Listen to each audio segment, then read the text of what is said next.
Periodic properties basically हम लोगों को पढ़ना है कि, और पीरियोडिक ट्रेंड बेसिकली, राइट। तो बच्चों जितने भी एलिमेंट हैं आपको टोटल मालूम है कि हाइड्रोजन से लेकर के फ्रांसियम तक, फिर ऐसे ही बेरिलियम से लेकर के रेडियम तक, और फिर यहाँ आप स्कैंडियम से लेकर के जिंक, यट्रियम से लेकर के कैडमियम, लैंथेनम से लेकर के मर्क्यूरी, एक्टिनियम से लेकर के, यहाँ पे एलिमेंट है उसका नाम इंपॉर्टेंट नहीं है, आप याद कर सकते हो, अच्छी बात है। उसी तरह से बचा बोरॉन का पूरा ग्रुप, कार्बन का पूरा ग्रुप, नाइट्रोजन का पूरा ग्रुप, ऑक्सीजन का पूरा group, halogen, and then noble gases. ये है हमारा पूरा पीरियोडिक टेबल। अब इसमें हमें पढ़ना क्या क्या है भाई, हमें पूरी चीजों के बारे में जानना है कि एटॉमिक साइज कैसे वेरी करता है, वेरिएशन ऑफ एटॉमिक साइज, इसका हमें यूज पड़ेगा पूरे केमिस्ट्री में। उसके बाद हमें पढ़ना है कि भाई आयोनाइजेशन एनर्जी का वेरिएशन कैसे है, आयोनाइजेशन एनर्जी।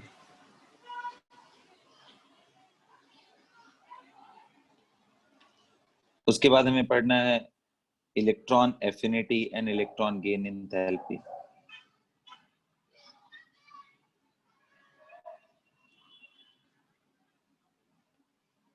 इनके बारे में। और इसके बाद लास्ट सेगमेंट होगा इलेक्ट्रॉन नेगेटिविटी के बारे में हम लोग पढ़ेंगे, और ये टॉपिक ओवर हो जाएगा। लेकिन बच्चों ये सारी प्रॉपर्टीज समझने से पहले एक बहुत जरूरी चीज है जो हमें जानना है, और वो है effective nuclear charge and shielding, right. तो स्टार्ट करते हैं डायरेक्टली हम लोग, shielding and screening effect and effective nuclear charge.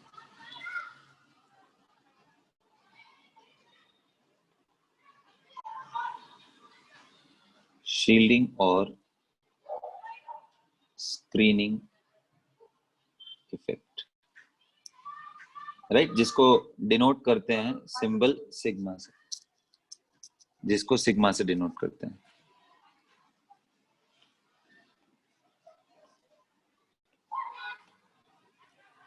अब ये क्या है बच्चों, राइट। तो let us consider an example of sodium atom. बच्चों इस चीज को समझने के लिए सोडियम एटम का एग्जांपल लेते हैं। आप बताओ, अगर मैं रफली स्केच करूं, अगर मैं पूरे ऑर्बिटल्स मॉडर्न के हिसाब से ना बना करके एक रफ स्केच करूं, अगर मैं, ठीक है ना, थोड़ा ओल्ड थियरी के हिसाब से एक रफ स्केच अगर मैं बनाऊं, तो फर्स्ट सेल में 2 इलेक्ट्रॉन, सेकंड में बच्चों कितने होंगे? 8 इलेक्ट्रॉन। अब आपको अभी के टाइम पे मालूम है, राइट, कि कैसे होता है, लेकिन मैं इसको जानबूझ करके ओल्ड थियरी के हिसाब से थोड़ा डिस्क्राइब कर रहा हूँ,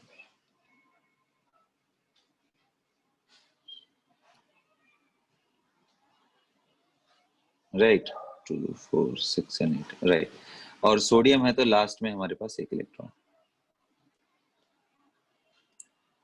तो ये इलेक्ट्रॉन मैंने सिलेक्ट कर लिया। अब देखो ये बच्चों, ये सबसे बाहर वाले इलेक्ट्रॉन पे, अच्छा न्यूक्लियस में क्या है, अगर मैं न्यूक्लियस में बात करूं सोडियम के 1123 होता है ना।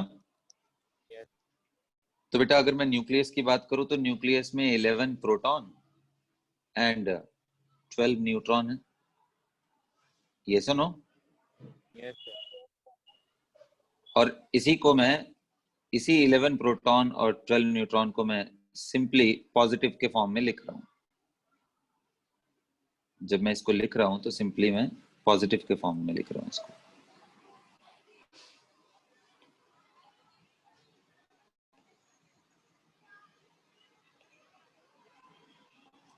अब अगर मैं इस पे कुछ क्वेश्चन पूछूं आपसे कि बच्चों आप एक बात बताओ, ये जो न्यूक्लियस है, आपको मालूम है कि फोर्स का फॉर्मूला क्या होता है? Electrostatic force is equal to K Q1 Q2 by are square, यही है ना कूलम्बिक फोर्स, इलेक्ट्रोस्टैटिक फोर्स। और आपको मालूम है कि यही फोर्स का मतलब है जब भी हम एटम मॉलिक्यूल का बात करते हैं तो इसी का सिग्निफिकेंस है, ग्रेविटेशन का कोई सिग्निफिकेंस नहीं है।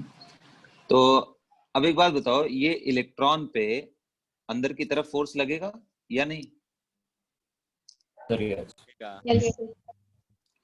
अच्छा, तो इसको हम बोलते हैं कि ये जो फोर्स है ये न्यूक्लियस के इन्फ्लुएंस के वजह से है, तो ये न्यूक्लियर चार्ज की वजह से फोर्स लग रहा है। बेटा न्यूक्लियर चार्ज कितना है? अगर मैं पूछूं न्यूक्लियर चार्ज कितना है, तो आप बोलोगे ना इसका चार्ज, न्यूक्लियर चार्ज वो क्या होगा? Z इंटू ई। बोलिए। Yes. Nuclear charge is Z into E, right? Yes. अच्छा, इस इलेक्ट्रॉन पे बच्चों क्या सिर्फ अट्रैक्शन लगेगा अंदर की तरफ या कुछ और भी होगा? तो बिल्कुल सर, आप इलेक्ट्रॉन देखो, इलेक्ट्रॉन सारे नेगेटिव चार्ज होते हैं ना, तो सारे इलेक्ट्रॉन मिल करके इसको रिपेल भी करेंगे। यस और नो? Yes. तो ये जो बाहर की तरफ बच्चों जो रिपल्सिव नेचर का जो फोर्स लगता है, उसी को हम अगर रिलेट करना चाहें तो वही शील्डिंग है, राइट? और उसी को मैं सिग्मा के फॉर्म में बोलने की कोशिश कर रहा हूं। लेकिन अब आपको मालूम है कि फोर्स को अगर पूरा पूरा फोर्स लिखा जाए तो उसके दो कंपोनेंट है, एक चार्ज है और दूसरा रेडियस है, यानी कि कितना डिस्टेंस पे है।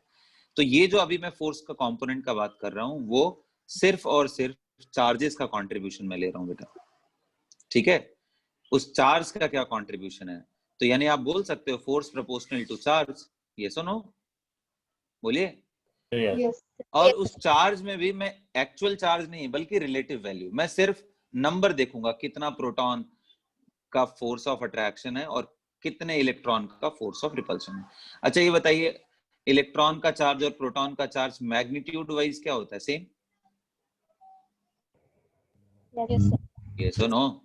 Yes. भाई इलेक्ट्रॉन प्रोटॉन दो, तो इसलिए मैं सबको क्या करूंगा कि प्रोटॉन के नंबर के हिसाब से बोलूंगा। ऐसा बोलूंगा कि इतने प्रोटॉन के बराबर अंदर की तरफ अट्रैक्शन, इतने प्रोटॉन के बराबर बाहर की तरफ रिपल्शन। तो आपसे पूछा जाए तो सिग्मा क्या है बच्चों, तो आप क्या बोलोगे? किसी भी इलेक्ट्रॉन पे रिमेनिंग इलेक्ट्रॉन्स के द्वारा लगने वाला आउटवर्ड पुश या बाहर की तरफ रहने वाला धक्का, जिसको बोलेंगे हम। और ठीक है, न्यूक्लियर चार्ज आपको मालूम ही है। तो बेटा यहां से हम शील्डिंग को डिफाइन करते हैं, यही हमारा शील्डिंग और स्क्रीनिंग है इन टर्म्स ऑफ, मैंने आपको बताया कि चार्ज, राइट?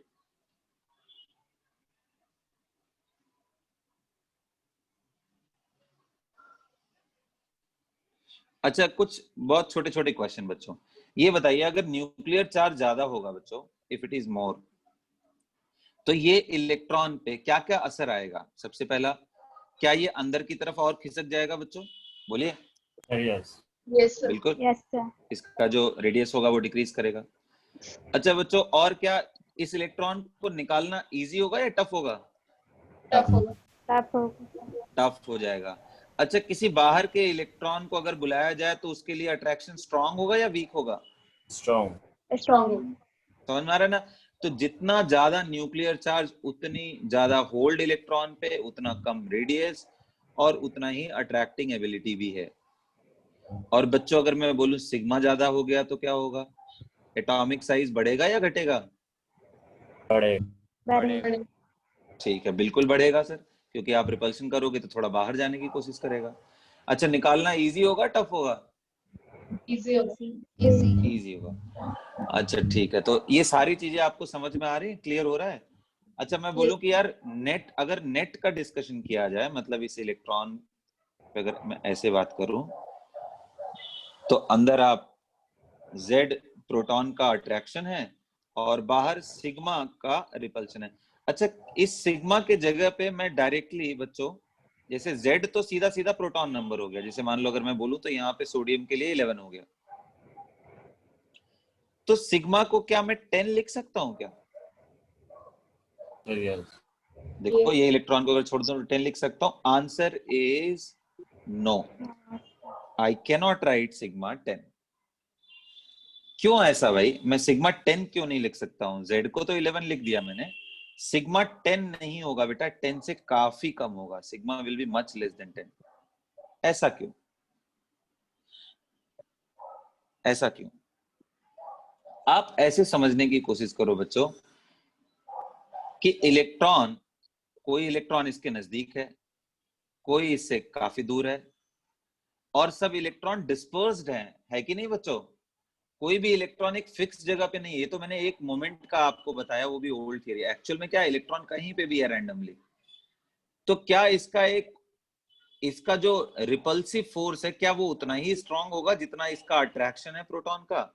आंसर है नहीं, क्योंकि प्रोटॉन अपने जगह पे एक तरह से फिक्स है, ये इसको अट्रैक्ट कर रहा है, तो इसके द्वारा लगने वाला जो फोर्स होगा वो ज्यादा डोमिनेटिंग होगा एज कंपेयर टू ये डिस्पर्स्ड इलेक्ट्रॉन। और आपको मालूम है ये इलेक्ट्रॉन अंदर ही नहीं, बल्कि ये इलेक्ट्रॉन थोड़ा कभी कभी बाहर भी जाते हैं ऑर्बिटल से।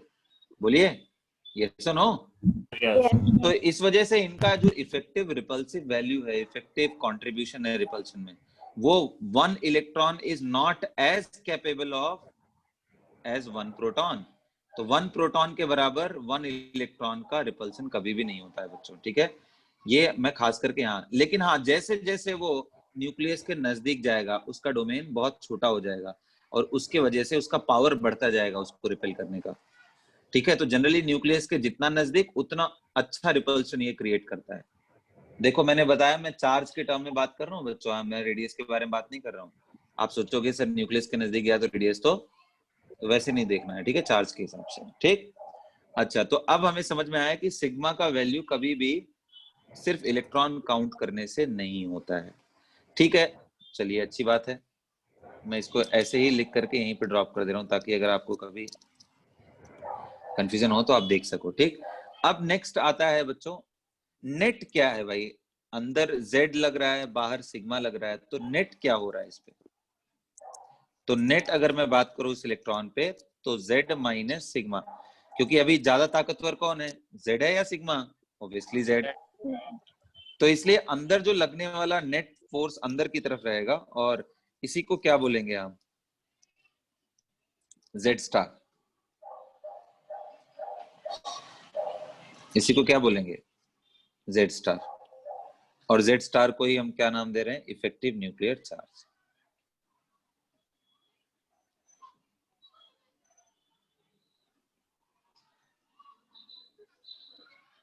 Right? So what is effective nuclear charge, अगर कोई पूछे, जिसको हम Z स्टार बोल रहे हैं, क्या है भाई ये?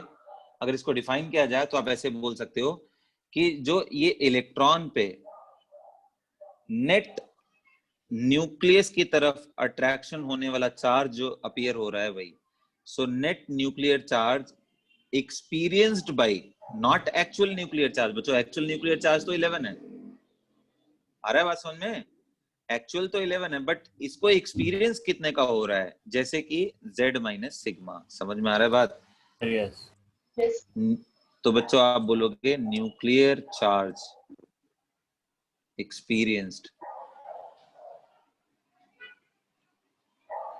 Nuclear charge experienced bye an electron.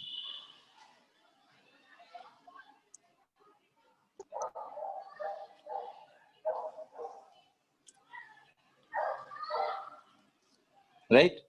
Nuclear charge experience by an electron. और शील्डिंग को मैंने क्या बताया?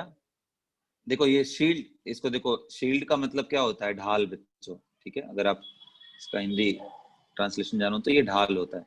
तो एक तरह से अंदर से जो ये इसको खींच रहा है, इसको बचाने का काम कर रहा है सिग्मा, कि उसको थोड़ा रोक के रख रहा है बाहर की तरफ, है ना? इसको फर्दर अंदर आने नहीं दे रहा है। तो इसीलिए हम इसको शील्डिंग इफेक्ट या स्क्रीनिंग इफेक्ट बोलते हैं। और इसकी वैल्यू जैसा मैंने आपको बताया कि Z star will be equal to Z minus sigma. ये न्यूक्लियर चार्ज है, और ये आपको मालूम है outward repulsive force by electron, shielding caused by electron.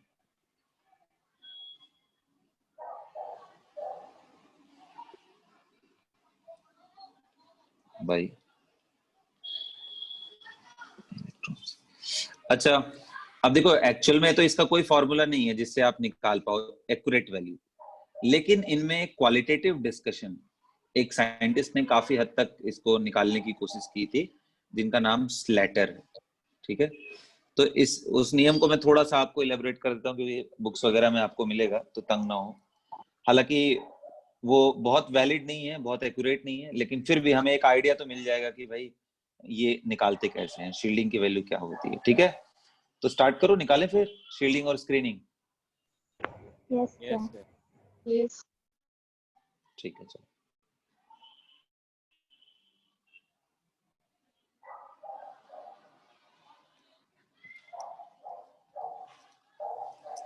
अच्छा बच्चों, अगर मैं पूछूं शील्डिंग किस बात पे डिपेंड करेगा, ये किस पे डिपेंड करेगा? Number of electron. बिल्कुल, नंबर ऑफ इलेक्ट्रॉन, शाबाश। Shielding will depend on number of electron. IIT में आएंगे इसके क्वेश्चन शील्डिंग निकालने? नहीं, वैल्यूज कभी भी नहीं निकालने के लिए आएगा, वो है ही नहीं आईआईटी जेईई के सिलेबस में। बट हाँ, आपको समझने में जरूर मदद मिलेगा। जैसे अभी मैं ओरल बोल रहा हूँ तो आपको थोड़ा आइडिया लगेगा कि कैसे इसको सोचना है। राइट, सिग्मा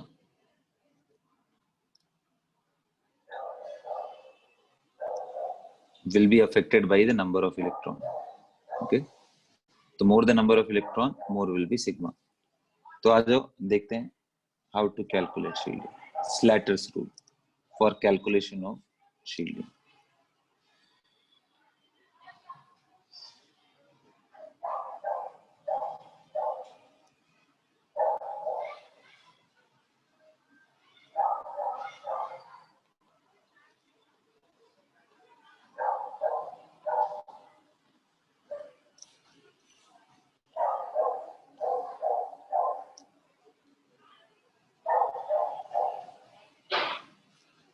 ठीक है बच्चों, तो इनके हिसाब से हमें पहला क्या करना है, जो स्लैटर्स रूल है इनके हिसाब से हमें चीजों को करना है। क्या है, तो रूल नंबर 1 इनका पहला ये है कि आप कॉन्फ़िगरेशन निकाल लो, right down the electronic configuration. मैं एग्जांपल देके आपको समझाऊंगा, ठीक है। इलेक्ट्रॉनिक कॉन्फ़िगरेशन, उसके बाद सेकंड क्या है, उस एक बार कंप्लीट हो जाए तो arrange the subcells, arrange the subshell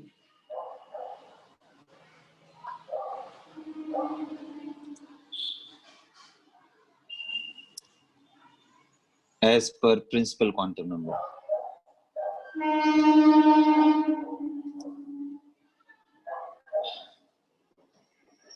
Right, और उसके बाद select the electron for which, उसके बाद आप इलेक्ट्रॉन सिलेक्ट करोगे कि आपको किस पे कैलकुलेट करना है। select the electron for which, select the electron for which sigma value will be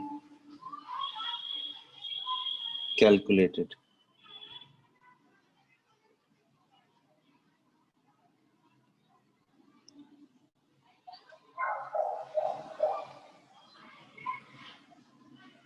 Right, select the electron for which sigma value will be calculated.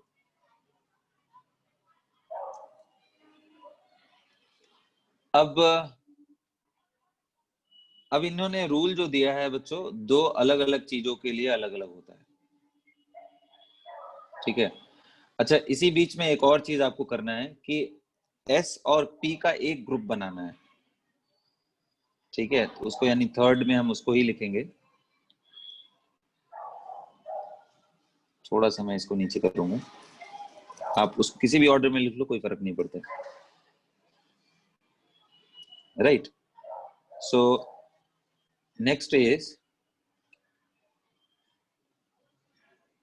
make a group of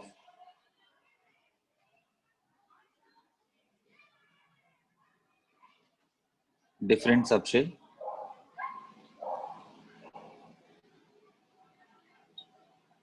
अभी मैं दिखाता हूं, ठीक है। ये कहानी लिख रहा हूं, इससे कोई फर्क नहीं पड़ता। Make a group of different subshell and what you are suppose to do, जो S और P है ना, and keep NS and NP in same group. बाकी सबको अलग अलग करना है। अब मैं दिखा रहा हूं पहले एक एग्जांपल लेकर के। फिफ्थ क्या है, बल्कि यहाँ पे मैं इसको केस 1 बोलूंगा। केस 1 क्या केस है भाई? व्हेन जो आप इलेक्ट्रॉन सिलेक्ट कर रहे हो, सपोज करो वो इलेक्ट्रॉन आपने s ऑर्बिटल या p ऑर्बिटल का सिलेक्ट किया। When selected electron belongs to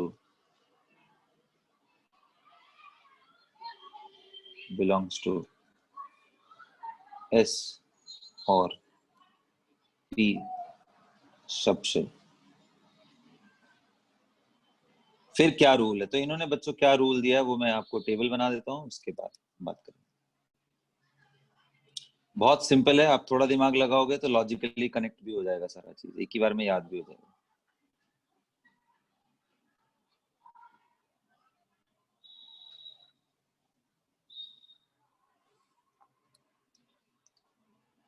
तो क्या है भैया? तो सबसे पहला इसमें type of electron,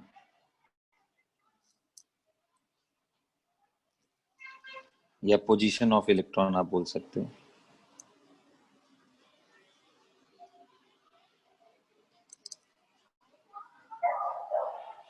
and it's sigma value, right? कौन सा इलेक्ट्रॉन मैंने सिलेक्ट किया है और उसका सिग्मा वैल्यू कितना है। तो बच्चों सबसे पहला जो रूल है, आउटसाइड ऑफ द, आउटसाइड या राइट साइड आप बोल लो। जैसे मान लो अगर मैं सोडियम का कॉन्फ़िगरेशन करूं बच्चों, ठीक है, तो सोडियम का कॉन्फ़िगरेशन मैंने 1s2, 2s2, 2p6 और 3s2, ठीक। और मान लो कि मैंने p के इलेक्ट्रॉन को सिलेक्ट किया, तो ये मेरा ग्रुप बन गया बेटा। मैंने आपको पहले बताया था s और p का एक ही ग्रुप बनाना है, NSNP का। तो यहाँ 3p में कुछ है ही नहीं। तो इसके बाहर यानी इधर इनका कोई कंट्रीब्यूशन नहीं होता, क्योंकि कोई भी इलेक्ट्रॉन जो बाहर है वो रिपेल, अंदर वाले को रिपेल कहाँ करेगा, बल्कि अंदर की तरफ पुश करने की कोशिश करेगा। एक्चुअल में आप थोड़ा देखोगे तो उनका कोई कंट्रीब्यूशन नहीं होता है ना, रियलिटी में। क्योंकि कभी वो पुश कर रहा है, कभी बाहर कर रहा है। क्योंकि आप देखो, अगर मान लो इलेक्ट्रॉन यहाँ पे है जिसपे आपको देखना है, और बाहर वाले इलेक्ट्रॉन का देख रहे हो, तो अभी ये अंदर की तरफ इसको धकेल रहा है, बाद में जब यहाँ आ गया तो ये इधर की तरफ धकेल रहा है। तो नेट में इसका कोई कंट्रीब्यूशन नहीं होता है बाहर वालों का। अंदर वालों का तो होता है, बाहर वालों का नहीं होता है। तो यही रूल नंबर 1 है कि outside of the selected electron.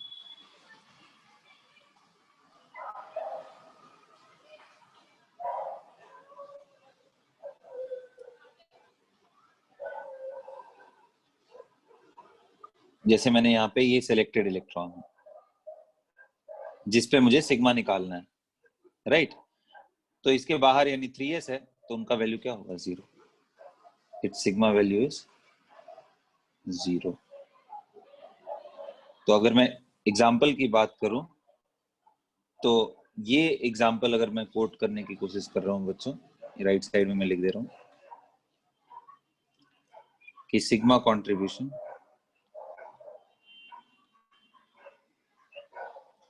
of 3s electron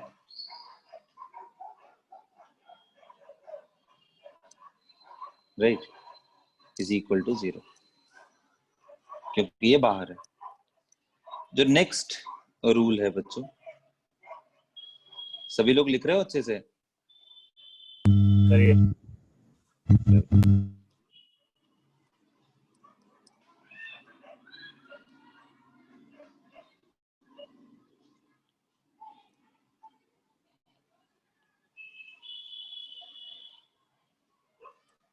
जो सेकेंड रूल है बेटा वो क्या है कि सेम ग्रुप का मतलब बेटा, जैसे ये ग्रुप बनाया है S और P का, right? Electron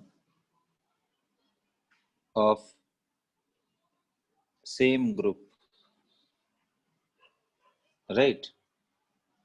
Yes, electron of the same group अगर हमने लिया है तो उसका जो कंट्रीब्यूशन है बेटा वो 0.35 होता है।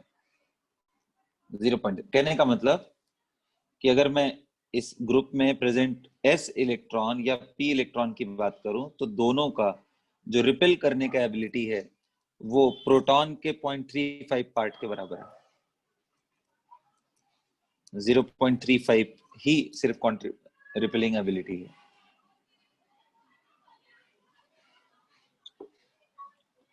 इसका उन्होंने एक चीज चेंज किया था कि अगर वो हीलियम है, फॉर हीलियम, क्योंकि हीलियम में 2 ही इलेक्ट्रॉन है बेटा, तो उन्होंने इसका वैल्यू क्या रखा था, सिग्मा विल बी 0.3। सिर्फ हीलियम के लिए ये जो इलेक्ट्रॉन है सिलेक्टेड उसके लिए 0.3 रखा था कि सेम ग्रुप हुआ तो 0.3 होगा।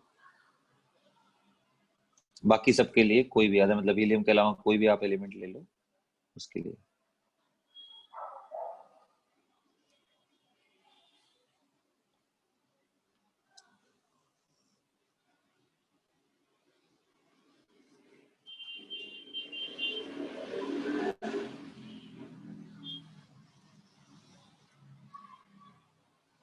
राइट, अब नेक्स्ट देखते हैं। तो भाई अब अंदर वाले इलेक्ट्रॉन के बारे में अगर मैं बात करूं तो क्या होगा?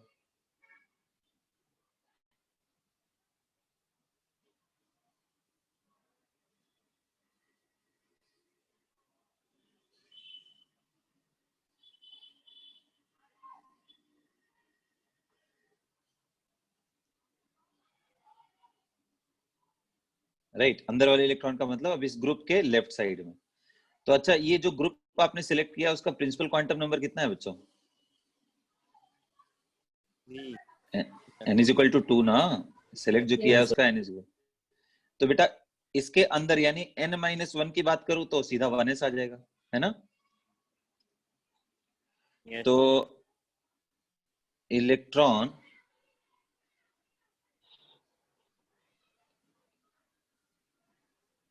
Present in n-1th shell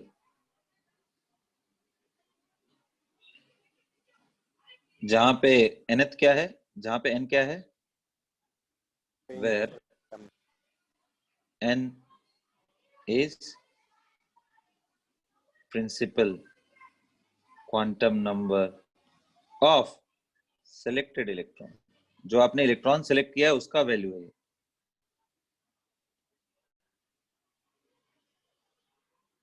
right? तो उसका कंट्रीब्यूशन कितना होता है बेटा?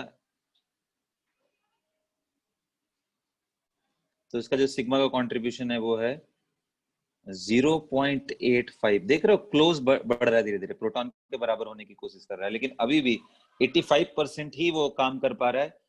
जितना एक प्रोटॉन करेगा उसका सिर्फ 85% ही वो इलेक्ट्रॉन कर पा रहा है।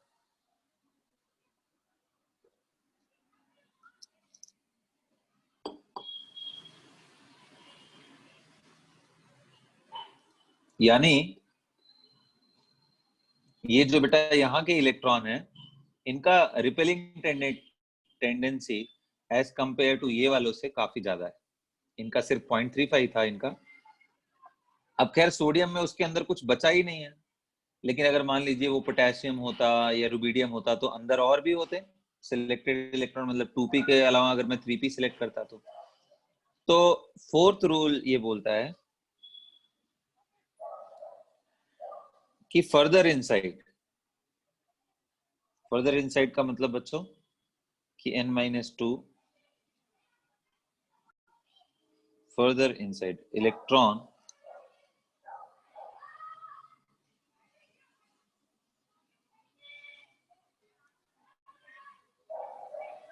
प्रेजेंट फर्दर इनसाइड, उससे भी अंदर, मतलब कि n-2 या उसके अंदर वाले, इनका कंट्रीब्यूशन कितना होता है बच्चों?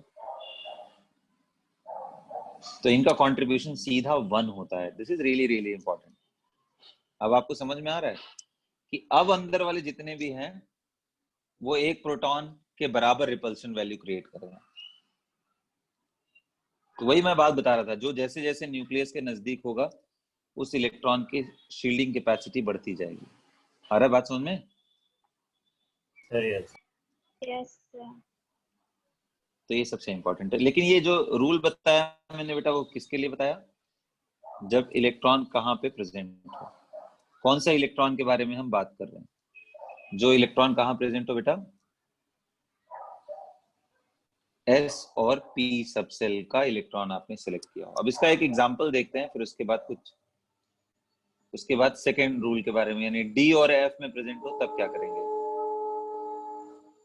करो, ये रूल सबने लिख लिया, याद भी हो गया बच्चों? क्या क्या वैल्यू है? 0 outside, with in the same group 0.35, उसके बाद 85, 0.85 मतलब, उसके बाद सीधा 1।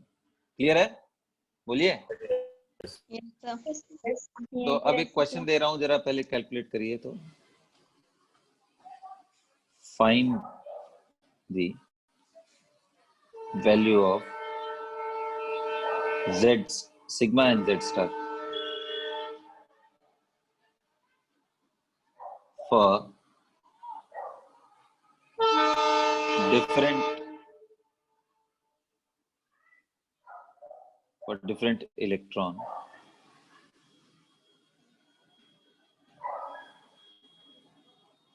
present in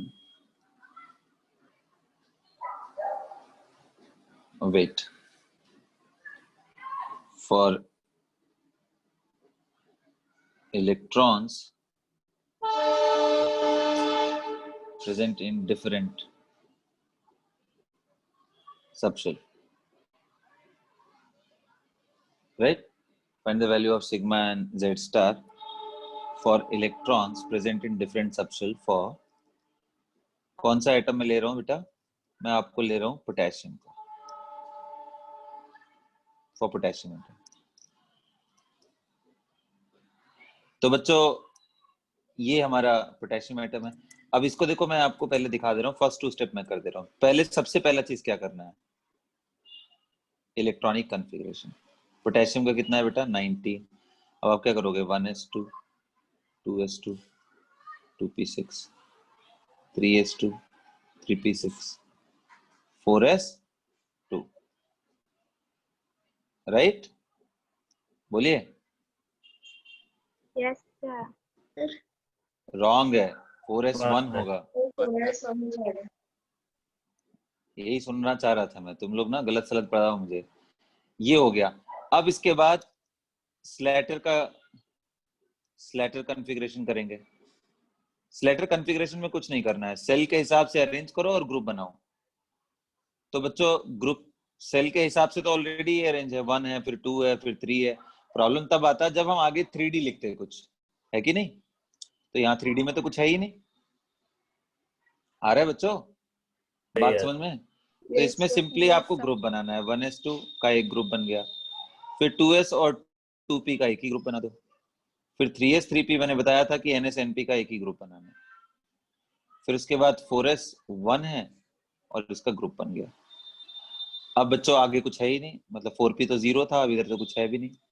अब आपको क्या निकालना है बच्चों? तो बेसिकली आपको निकालना है कि सिग्मा का वैल्यू किसके लिए, 1s के लिए क्या होगा, फिर सिग्मा का वैल्यू आपको निकालना है 2s के इलेक्ट्रॉन के लिए क्या होगा, फिर सिग्मा 2p के लिए क्या होगा, फिर सिग्मा 3s के लिए क्या होगा, फिर सिग्मा मतलब शील्डिंग किसके लिए, 3p के लिए क्या होगा, और फिर सिग्मा 4s के लिए क्या होगा। यही आपके लिए क्वेश्चन है, ठीक है? तो शुरू हो जाइए सब लोग, अपना अपना कैलकुलेशन करिए टाइम लेकर के, जो आपको समझ में आता है अच्छे से। बीच बीच में मैं एक एक डिस्कस करता रहूंगा, आप लोग मैच भी कराते रहिएगा। 4s इलेक्ट्रॉन, ये आपको वैल्यू निकालनी है। एक बार उनके लिए सिग्मा निकाल लिए तो आपको जेड स्टार भी बताना है, भाई 1s का कितना है, जेड स्टार 2s का कितना है, जेड स्टार 2p का कितना आया, जेड स्टार कोई इलेक्ट्रॉन अगर 3s में प्रेजेंट हो तो उसका क्या आएगा, जेड स्टार आपको 3p में इलेक्ट्रॉन प्रेजेंट हो तो क्या आएगा। और Z स्टार 4s में प्रेजेंट हो तो क्या आने वाला है, ये क्वेश्चन है आपके लिए। ठीक है, तो go ahead and tell me. So बच्चों, तो अब अगर मैं डिस्कशन करूं एक एक करके, तो 1s का हम लेके चलते हैं बच्चों।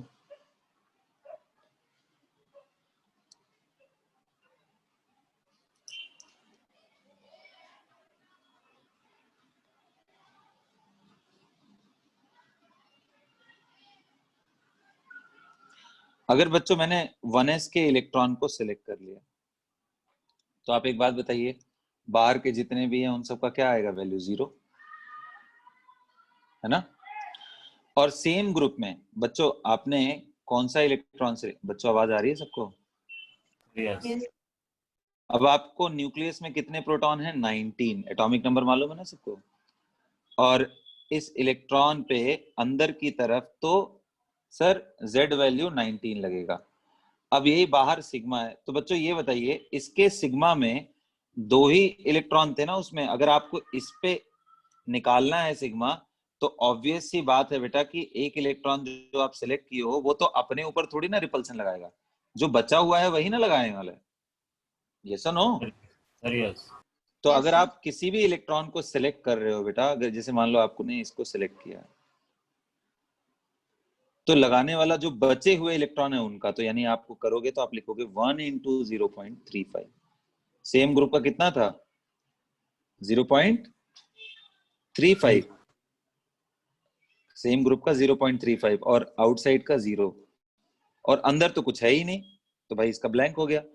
तो क्या आया बच्चों सिग्मा, उस पे शील्डिंग कितना लग रहा है, 0.35 ऑन 1s 0.35।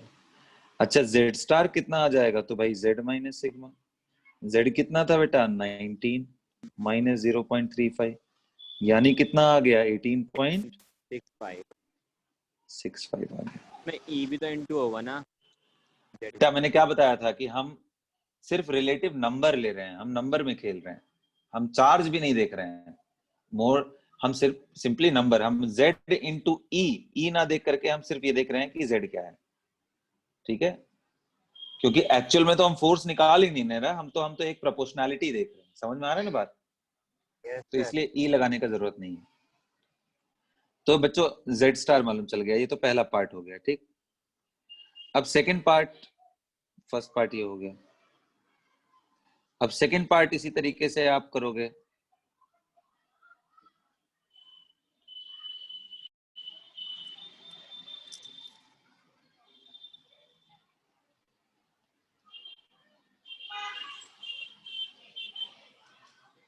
उसमें किसके बारे में पूछा था मैंने, 2s के बारे में, है ना। अब बच्चों 2s के बाहर जितनी भी चीजें हैं सब 0 हो गई। अब इसमें जो प्रेजेंट है, एक सेलेक्ट किया तो एक बच गया, तो 1 इंटू 0.35। अच्छा बेटा ये n का वैल्यू इसमें कितना था, इसका n का वैल्यू कितना है, 2 था, तो n माइनस 1 यानी इनसाइड वाले का कितना होता है, 0.85। 0.8 कितने इलेक्ट्रॉन है भाई, 2 इलेक्ट्रॉन, तो 2 इंटू 0.85। आप अगर ये करो तो कितना आ रहा है, ये 1.7 प्लस 0.35, कितना आ गया, 2.0, करेक्ट। देख लो कोई कैलकुलेशन मिस्टेक तो नहीं है। तो बच्चों ये आ गया हमारा सिग्मा, तो सिग्मा आ गया 2s के लिए। तो बच्चों निकालना चाहे अगर हम Z स्टार फॉर 2s, तो भी निकल जाएगा, कितना आएगा, Z माइनस सिग्मा,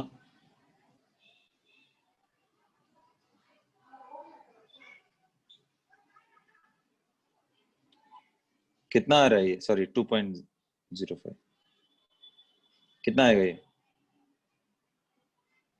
बोलिए। 16.05। हाँ हाँ 16.95, राइट, 16.95। उसके बाद बेटा ये तो हो गया सिग्मा Z स्टार। फिर अगर मैं उसी तरीके से नेक्स्ट के बारे में बात करूं, ये सब आप एकदम नोट करते चलो, इम्पोर्टेंट है, आपको आइडिया लगेगा हर एक चीज। थर्ड की मैं बात करूं,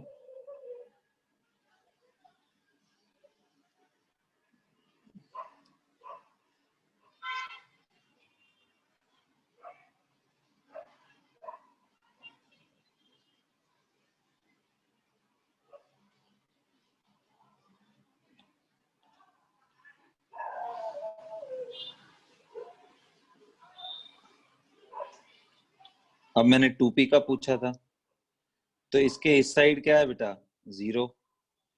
अच्छा बताओ बेटा, ये दोनों सेम ग्रुप में है ना, तो टोटल इलेक्ट्रॉन 8 है, आपने एक सेलेक्ट कर लिया तो कितना बच गया, 7। 7 इंटू 0.35 सेम ग्रुप का, और उसके अंदर वाले का 0.85, तो ये आ गया सिग्मा 2p। कितना आया बेटा,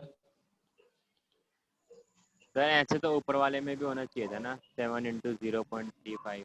नहीं, क्योंकि उसके आउटसाइड था ना, 2p उसके आउटसाइड है, जबकि 2s उसके अंदर है।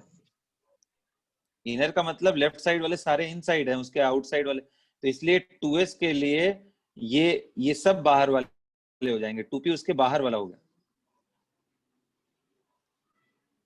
समझ में आया? और वैसे याद है ना आपको, 2p का साइज 2s से बड़ा होता है, Yes. तो उसी तरीके से समझना है आउटसाइड। अगर आपको कंफ्यूजन है तो आप यहाँ राइट साइड लिख लो, आउटसाइड या राइट साइड चलेगा आपको, अगर कंफ्यूजन हो रहा है तो। हालांकि कंफ्यूजन होने की बात नहीं है, राइट साइड।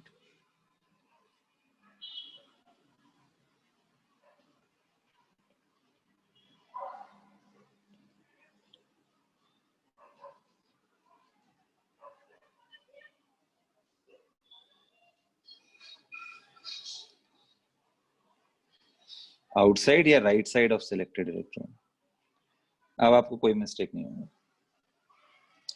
तब 2p निकालेंगे तो कितना आ जाएगा बच्चों, ये फिर से कितना आ गया, 1.7 प्लस, ये करो तो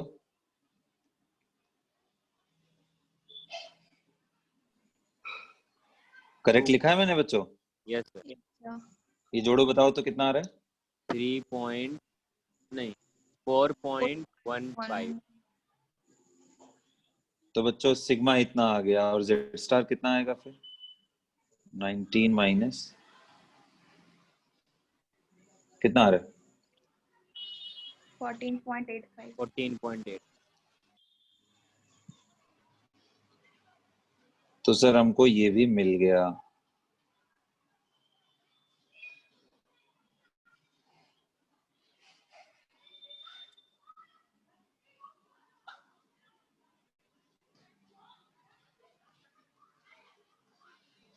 राइट, तो ऐसे होता है बच्चों, जो हम लोग अभी तक सीख रहे हैं वो कुछ इस तरीके से चल रहा है।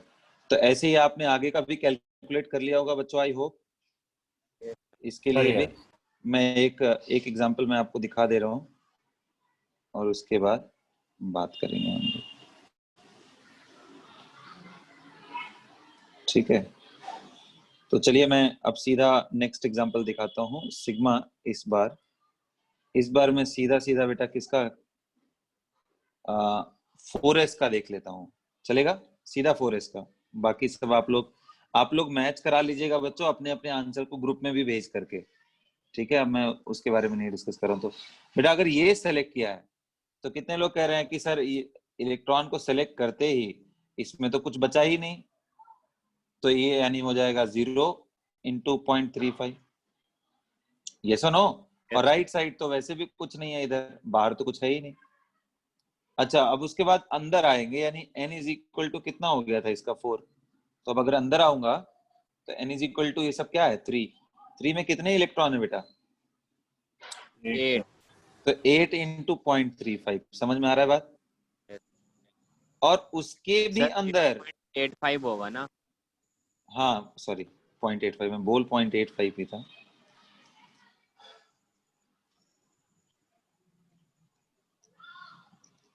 और उसके अंदर यानी ये n-1 था, है ना, और ये फर्दर इनसाइड है सब, तो फर्दर इनसाइड वालों का क्या हालत होगा, सबका जितने भी हैं 6 + 2 8 + 2 10, तो 10 इंटू 1 सिंपली, समझ में आया? फर्दर इनसाइड वालों का 1।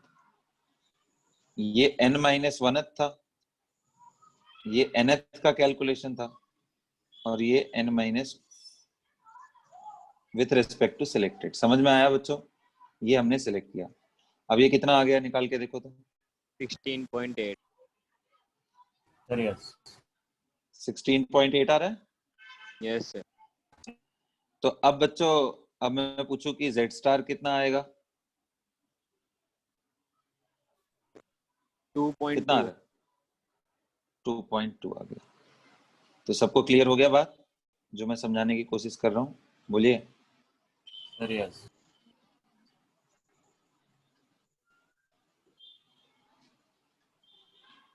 ओके, तो ये रहा ओवरऑल सीन बच्चों, जो हमने अभी तक देखा, जो हमने समझा। अब अगला देखते हैं, यानी जो नेक्स्ट रूल है, उसके बाद आपको होमवर्क दे देंगे, अच्छे से पेशेंस से करना है। सेकंड क्या है? केस 2 बेटा। केस 2 ये है कि अगर हमारा वो जो इलेक्ट्रॉन है, ठीक, वो कौन सा इलेक्ट्रॉन हो जाए? डी और एफ का पार्ट हो जाए। If selected electron belongs to D or F subshell, तब क्या करेंगे? राइट अगर हमारा डी और एफ, तो बच्चों ये ऊपर का नियम देखो, सब याद है? 0.35 0.85 सब याद है ना? Sir yes. अब ये मैं वापस लेके आ रहा हूँ और फिर आपको दिखाता हूँ कि क्या हुआ, क्या चेंजेस है वो मैं दिखाता हूँ।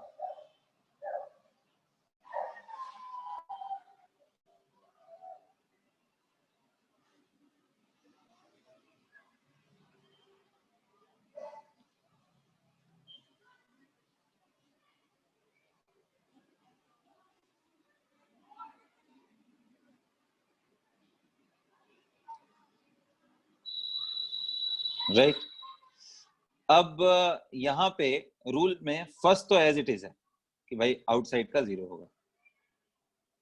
राइट अब इसको दिखाने का भी जरूरत नहीं है, आपको ऑलरेडी मालूम है, ये लिखने का भी जरूरत नहीं है। सेकेंड क्या था बच्चों कि सेम ग्रुप का कितना होगा? 0.35। ठीक है, अब जब भाई एफ का बात है तो उसमें हीलियम तो वैसे भी नहीं आने वाला है, तो ये भी एज इट इज है। उसके अलावा बच्चों जो भी उसके लेफ्ट साइड में पड़ रहा है, electron present in n minus oneth भी नहीं, उस ग्रुप के लेफ्ट साइड में जितनी भी चीजें पड़ रही हैं, उस सबका वैल्यू सिंपली और सिंपली कितना हो जाएगा? 1। कुछ भी नहीं है उसके अंदर। इसके अंदर आते ही सारा मतलब कोई अलग से कुछ भी नहीं है। तो यानी नंबर 3 कौन सा रूल है? Electron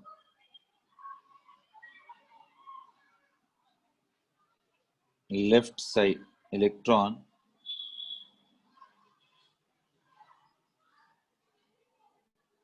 left side of selected electron, इसका वैल्यू कितना होगा? 1। सीधा सीधा 1। इसका वैल्यू सीधा सीधा 1 हो जाएगा। एग्जाम्पल, अब एक क्वेश्चन के हिसाब से उसका देखते हैं हम लोग कि find the sigma value for 3D electron in, कोई भी एक एग्जांपल ले लो बेटा, जैसे मान लो मैंने ले लिया मैंगनीज का, इसका ये क्वेश्चन हो गया। तो आपको नंबर 1 चीज क्या करना है फटाफट? नंबर 1 पहले कॉन्फ़िगरेशन लिखना है मैंगनीज का पूरा, 1s2 2s2 2p6 3s2 3p6 4s2 3d5, यही है ना बेटा कॉन्फ़िगरेशन। सेकंड क्या है? Slater configuration. और स्लैटर कॉन्फ़िगरेशन में क्या करना है? सब चीज एज इट इज, बस सेल के हिसाब से अरेंज कर देना है ना। तो यानी 4s क्या होगा, 3d के बाद आएगा ना बच्चों, यही करना है। और फिर sp का ग्रुप बना देना है। बच्चों समझ में आ रहा है बात? Yes sir. और d का अलग ग्रुप, और s और p तो कोई है ही नहीं यहाँ पे। अब हमने कौन सा इलेक्ट्रॉन सिलेक्ट किया है बेटा, ये इलेक्ट्रॉन d का।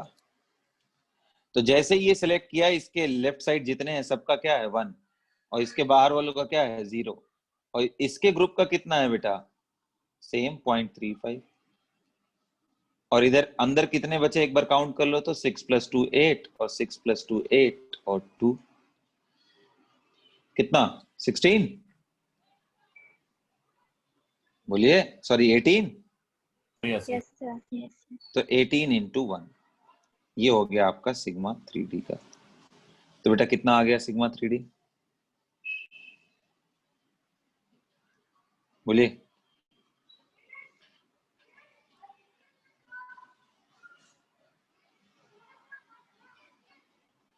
19.4 आ गया क्या, बोलिए sir. बच्चों। अच्छा, अगर इसी में मैं ये Yes, पूछता, sir. अगर बच्चों इसी में मैं पूछता कि 4s के इलेक्ट्रॉन को निकालो, तब क्या होता? अब मैं यहाँ पे सिग्मा 4s देखता हूं। जैसे ही आपका 4s हुआ, नियम तुरंत पहला वाला लगेगा। इसका मतलब 4s के बाहर कुछ भी नहीं है, तो आप क्या लिखोगे 1 × 0.35। अच्छा, उसके बाद n-1 में बच्चों ये सब आ जाएंगे, ये सुनो। Yes sir. Yes. तो Yes, n-1 के लिए अगर सारे आ जाएंगे तो प्लस आप सबका करो। कितने बचे हैं अंदर, देखो बताओ तो जरा। 23. ये कितने हैं? 23. 20। अरे बाबू, 13. ये n था, n-1 कितना? हाँ 13। 13, sir. तो 13 × 0.85, समझ में आ रहा है क्या? उल्टा पुल्टा मत कर देना। s इलेक्ट्रॉन नहीं। सिलेक्ट किया तो पहला वाला केस लगेगा सारा, और उसके अंदर वाले जितने भी बचे, यानी ये सब, तो कितना 10 था ना, तो 10 × 1। अब देखो तो जरा कितना आ रहा है। तो ये 10 हो गया। अब 13 × 0.85, बच्चों फटाक से कैलकुलेट करके बताओ।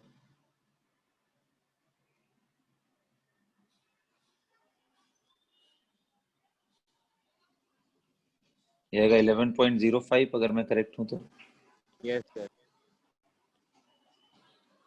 तो 0.35 और 10 अगर मैं उसमें ऐड करूं, देखो तो जरा 21 पॉइंट कितना आ रहा है 4। 4। अच्छा, Z स्टार निकाल लेते हैं 4s पे, कितना आएगा 25 - 21.4, 3.6। 3.6। इसको एक बार ब्रैकेट में रख लो, अभी मैं समझाता हूँ एक इंपॉर्टेंट चीज। और अगर मैं इसका Z स्टार निकालूं 3D का, तो कितना आ रहा है, कितना था बेटा ये 25 - 19.4, 6.6. 5.6. तो ये आ रहा है 5.6।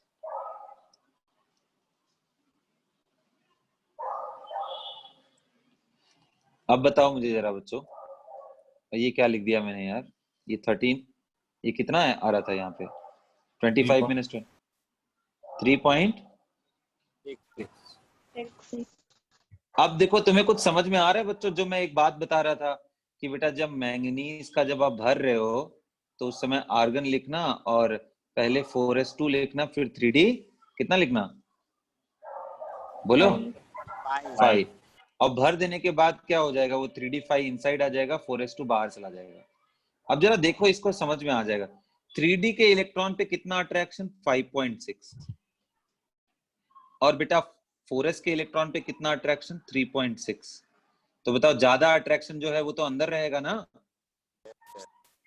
तो ये बात हमारा जस्टिफाई भी करता है, स्लेटर रूल के हिसाब से भी समझ में आता है कि भरने के बाद क्यों 3D अंदर आ जाएगा। और भरते समय अगर आपको कंफ्यूजन हो तो आप करके देखना, एक बार सोचना, मतलब 18 इलेक्ट्रॉन तो यहाँ तक हुआ था, 19th इलेक्ट्रॉन एक बार 4s में भर के उसका सिग्मा निकालना बेटा, Z स्टार निकालना, और एक बार D में मान लेना कि S में ना भर के हम D में भरेंगे, मतलब ये दो कॉन्फ़िगरेशन। या एक बार ऐसा लेना कि आर्गन है, और एक बार मान लेना कि 19वां इलेक्ट्रॉन कहाँ जा रहा है, डी में जा रहा है पहले।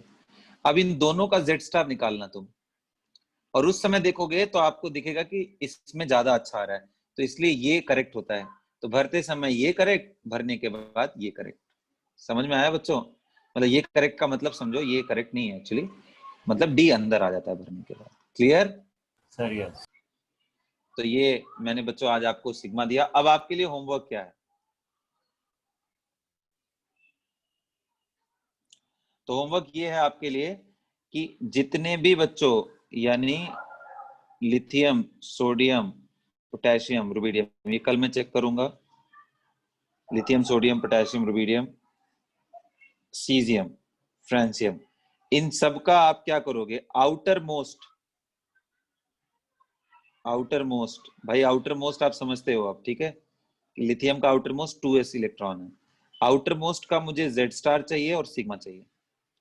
और उसी तरीके से एक ग्रुप में यानी लिथियम के बाद बेरिलियम, बोरॉन, कार्बन से लेकर के नियॉन तक, सोडियम से लेकर के आपको कहां तक, राइट, आर्गन तक।